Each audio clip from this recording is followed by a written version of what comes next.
ఏకపంట ఎంత విస్తీర్ణంలో సాగు చేసినా నిరంతర రాబడికి అవకాశం ఉండదు. మధ్యలో పంటలు మారుస్తూ సేద్యం చేయాల్సిందే. ఇలాంటి పరిస్థితుల్లో రైతు రాణి ప్రకృతి పద్ధతిలో ఏటీఎం సాగు చేసి స్థిరంగా రాబడి సాధిస్తున్నారు. రిలే షోయింగ్ సైతం క్రమం తప్పకుండా నిర్వహిస్తూ నిత్యం దిగుబడి పొందుతున్నారు. ఇలాంటి అనుకూలమైన ప్రయోజనాలు అందిస్తున్న ప్రకృతి సేద్యాన్ని విస్తరించేందుకు ప్రణాళికలు చేసుకున్నారు.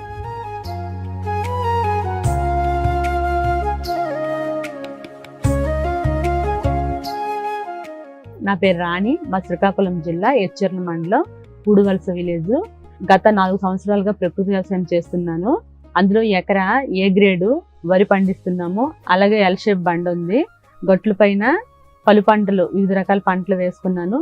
అలాగే 20 సెంట్లలోన ఏటీఎం మోడల్ పండిస్తున్నాను.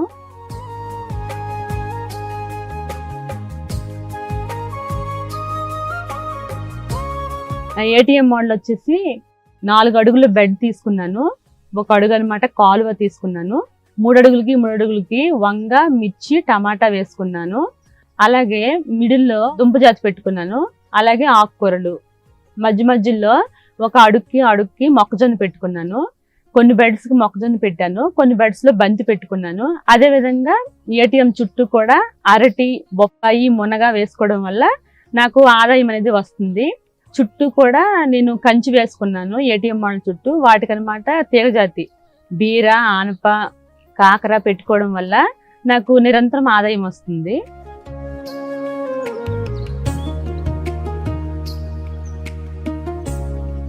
నా ఏటీఎం మోడల్లో అయితే రిలే సోయింగ్ చేసినప్పుడల్లా ఘనజీవామృతం వేసుకుని రిలే సోయింగ్ చేస్తాను.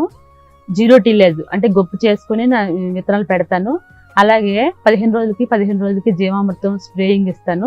వల్ల పలు పంటలు ఉండడం వల్ల డైవర్సిటీ మెయింటైన్ చేయడం వల్ల నాకు పెస్ట్ కూడా అంతగా ఏం లేదు. ఈ పంటలకు ప్రారంభంలో 15 రోజులకు ఒకసారి ద్రవజీవామృతం అందించేవారు. ప్రస్తుతం అవసరాన్ని బట్టి నీటిలో పారిస్తున్నారు. అదేవిధంగా 20 రోజులకు ఒకసారి నీటి తడులు అందిస్తున్నారు. ఈ విధంగా ప్రకృతి విధానంలోని అన్ని సూత్రాలను పక్కాగా అమలు చేస్తున్నారు.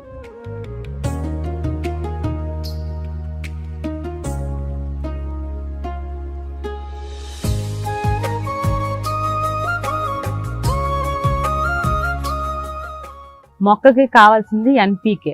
అంటే మనము దాన్ని ఎరువుల రూపంలో ఇవ్వాలి అనేసి భ్రమలో ఉండేవాళ్ళము. మొక్క తనకు కావాల్సిన తన ఆహారం తయారు చేసుకుంటుంది. ఏదైతే 30% వేర్ల ద్వారా రిలీజ్ చేస్తుందో అక్కడ మైక్రోబ్స్ యాక్టివ్ అయ్యి మొక్కకు కావాల్సిన న్యూట్రియంట్స్ని అందిస్తుంది. కాబట్టి మనం ప్రత్యేకంగా వాటికి ఎరువులు ఇవ్వాలని అదైతే అది అపోహ మాత్రమే అని తెలుసుకున్నాను. మామూలుగా నా ఏటీఎం మోడల్లో వచ్చినవి అయితే చాలా వరకు ఏటీఎం మోడల్కి వచ్చే పట్టుకెళ్తారు హార్వెస్ట్ చేసినప్పుడు. అలాగే ఎలిమెంట్ స్కూల్ దగ్గర టీచర్స్ తీసుకుంటారు. అక్కడ నెక్స్ట్ ఏమో రామాలయం దగ్గర నేను స్టాల్ పెడతాను. వీక్లీ 2 times పెడతాను. అక్కడ కూడా సేల్ అవుతాయి. అలాగే అంగన్వాడీలో ఇస్తాను. మనకి ఏటీఎంలో పండే కూరగాయలు, ఆకుకూరలు ఈ విధంగా నాకు సేల్ అవుతుంది. అంటే మార్కెటింగ్ అయితే నాకు కష్టం అనిపించడం లేదు. మామూలుగా నేను ఏటీఎం మరియు ఏ గ్రేడ్లో అయితే సంవత్సరానికి నాకు 1,40,000 వరకు ఆదాయం వస్తుంది. అందులో ఏటీఎం మరియు ఏ గ్రేడ్కి 22,000 ఖర్చు తీసుకుంటే మిగిలినది నాకు 1,25,000 వరకు నాకు మిగులుతుంది. ఈ క్రమంలో సాగు నుంచి లభ్యమైన ఉత్పత్తులను నిరంతరం ఇంటి అవసరాలకు వినియోగిస్తున్నారు. అదనంగా సమకూరిన వాటిని గ్రామంలో అమ్మకం చేస్తున్నారు. మరికొంతమంది వినియోగదారులు నేరుగా పొలం వద్దకు వచ్చి కొనుగోలు చేస్తున్నారు. ఈ విధంగా ప్రతి నెల మెరుగైన రాబడి సాధిస్తున్నారు. ఇదే తరహాలో 3 ఏళ్లుగా నిరంతర ఆదాయం పొందుతున్నారు. దీంతో పాటు ఈ పద్ధతి అనుసరించడం వల్ల భూమి గుల్లబారి సారవంతంగా మారుతోంది. అదేవిధంగా తేమ శాతం పెరిగి నీటి అవసరత తగ్గుతూ వస్తోంది.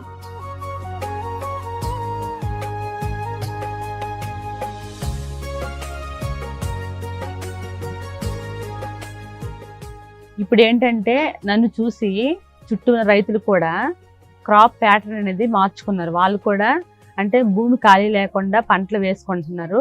అలాగే ఎస్హెచ్జీల ద్వారా, మన సంఘాల మీటింగుల ద్వారా వచ్చి సలహాలు సూచనలు అడుగుతారు. ఏ పంటలు వేస్తే బాగుంటుంది, మీరు ఏ కషాయం కొడుతున్నారు, మాకు కూడా చెప్పండి, మేము చేస్తామని అంటున్నారు. అలాగే నా దగ్గర కూడా పట్టుకెళ్ళి వాళ్ళు స్ప్రే చేయడం జరుగుతుంది.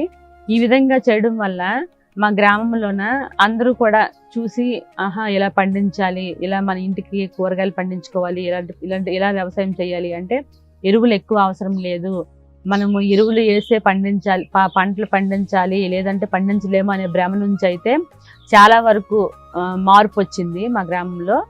ఈ విధంగా అన్ని రకాలుగా ప్రయోజనాలు పొందుతున్న రైతు రాణి ఈ పద్ధతిలోని సేద్యాన్ని మరింత విస్తరించేందుకు ప్రణాళికలు చేసుకుని దానికి అనుగుణంగా అవసరమైన చర్యలు చేపడుతున్నారు.